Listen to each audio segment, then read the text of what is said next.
This is Saxon Algebra 2, Lesson 71 on page 297.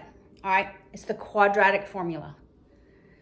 This is going to be another option for solving for the value of x in a quadratic equation. A quadratic equation is an equation in this format.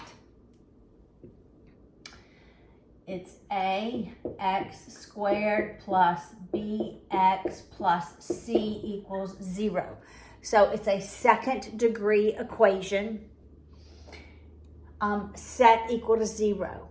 And you have your positions of a, b, and c. Now how we derive the quadratic formula is you can read through that on page 297 and the top of 298. You complete the square. So I want us to talk about how we solve for the value of x. So we have done simple factoring where we look for factors of c, right? Such we add them and they get a, and you end up with something like x plus 2 times x minus 3 equals 0, right? And you set both of them equal to 0. Here x would be negative 2. Here x would be 3. Those are our solutions. And let's go ahead and tie this into graphing. So that's where, remember, every x squared equation is a parabola. It either opens up or it opens down. But these are the places where, when we're solving for the value of x, that's the places where it intercepts the x-axis. So we do the simple factoring. We've done completing the square and solving for x. And remember, that's when we get plus and minus a value, okay? So we've done that, and we've done simple factoring. The easiest way to solve for x is using the quadratic formula. So let's lock it in our minds. If I have an equation that is a quadratic equation, that means the degree is x squared, and I can't look at it and simply factor it. Factors of c such that we add them and we get the value of b. Multiply, you get c. Added, you get b. I think I said a earlier, but it's b. You can't simply factor it and solve for x. I want you to go ahead and lock it in your mind now. You're going to use the quadratic formula. This is something that needs to be memorized. And the way we get it is we take this and we complete the square. But I am going to write the quadratic formula on the board. So the value of x is going to equal the opposite of b plus minus the square root of b squared minus 4 times the value of a times the value of c. All of that is over 2 times a. Memorize it, write it down, put it on a note card, practice it often. Quadratic formula, x equals the opposite of b plus minus the square root of b squared minus 4ac all over 2a. You know, I would want you to repeat it with me if we were in class. So let's do it. X equals the opposite of b plus minus the square root of b squared minus 4ac all over 2a. Remembering that when I square b, I don't care if b is positive or negative. This is always going to be a positive number, all right? Before I can plug the values a, b, and c into the quadratic formula, your quadratic equation has to be in standard format. It has to be set equal to 0, and it has to be your a, x squared, plus or minus bx, plus or minus c. It has to be in that format, all right? So let's practice this. Look at example 71.1 on page 298. Here's the equation. 3x squared minus 2x plus 5 minus 2x plus 5 equals 0. All All right, let's go ahead and define our values. Our A value is 3. The sign goes with the number, all right? B value is going to be -2 because it's -2. My C value is going to be +5. Now I can get the solutions for X where it crosses the X axis by this quadratic formula. So it's X equals the opposite of B. The opposite of -2 is 2. It's plus and minus the square root of -2 squared minus 4 times the value of A times the value of C, which is 5, all over 2 times the value of A, which is 3. And then we'll work this out. So X equals 2 plus minus -2 squared is 4. I'm going to do 4 times 5 first. That's the commutative property. Multiplication, doesn't matter how I multiply them. So 4 times 5 is 20. 20 times 3 is 60, so it's -60 all over 6. This is going to be -56. So it's going to be 2 plus minus the square root of -56 all over 6. Okay.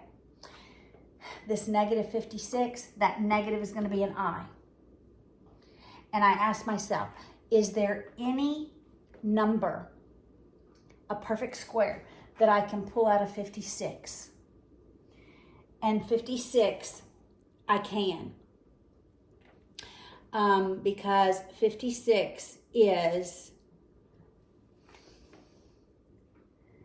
it's 7 times 8, which is 4 times 2. And I can unsquare that 4. All right, so I'm going to unsquare the 4. It becomes 2 on the outside. So let's just look at the square root of -56. That negative, I'm going to make an I. It's really the square root of 7 times 4 times 2, right? I factored it here. I'm going to pull the 4 out as a 2. So it's going to be 2i square root 7 times 2, 14. So this is what I'm going to put in for that value. All right, and we'll go to the bottom of the board. So the value of X is 2 plus minus the 2i square root of 14 all over 6. In the numerator, I can factor out a 2. So I'm going to factor out a 2. It'd be 2 times 1 plus minus I square root of 14 all over 6. I can simplify the 2 and the 6. Remember, I can only simplify terms that are multiplied. So that becomes 1, that becomes 3. So my solution is X equals this. 1 plus and minus I square root of 14 all over 3. Now remember, I write the I out in front of the square root so that it's obvious it's not under the radical. All right, you just have to memorize this. X is opposite of B, plus minus square root B squared minus 4AC, all that over 2A. All right, one more example. We're just plugging these values in. All right, look at example 2, bottom of page 298. X squared equals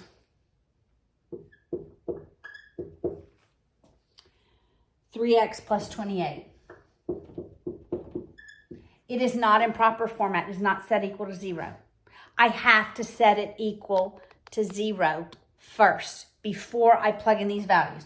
So I'm going to subtract 3x on both sides. I'll subtract 28. You want your x squared to be positive, okay? So I'm left with x squared minus 3x minus 28 equals, I'm left with 0 on the right-hand side. Now I have the proper values for A, B, and C. A is going to be 1. We are not plugging in x into the formula. We're only plugging in the coefficients. 1 for A, -3 for B, -28 for C. So the value of x is the opposite of negative 3, which is positive 3, plus minus the square root.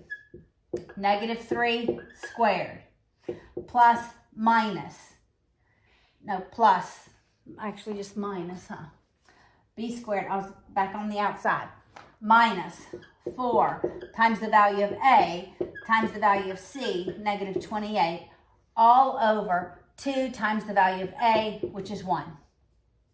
So x is 3 plus minus the square root. That's going to be 9. Here I have 2 negatives, so it's positive. And 4 times 28 is 112. 112 all over 2. So 9 plus 112 is 121. So it's going to be x equals 3 plus minus the square root 121 over 2. Square root of 121 is 11, right? Yes. So this is 3 plus minus 11 over 2. Okay, when I have real numbers, see, in the previous example I had I couldn't combine the terms. I'm going to solve for x. I'm not going to leave it in this format. So x is going to be 3 plus 11 divided by 2. I'm doing the plus and the minus separate. And x is going to be 3 minus 11 divided by 2. Okay, so this is 14. 14 divided by 2 is 7. So that's one solution for x. 3 minus 11, that's negative 8. Negative 8 over 2, that's negative 4. So when you have real solutions, you're going to actually work them out. And actually when you have rational solutions, if this were a radical, like if I couldn't rationalize that, I would leave it. I wouldn't combine it or write it as a decimal. I'm always going to either leave the radical, I'm going to leave I, or I'm going to solve for it.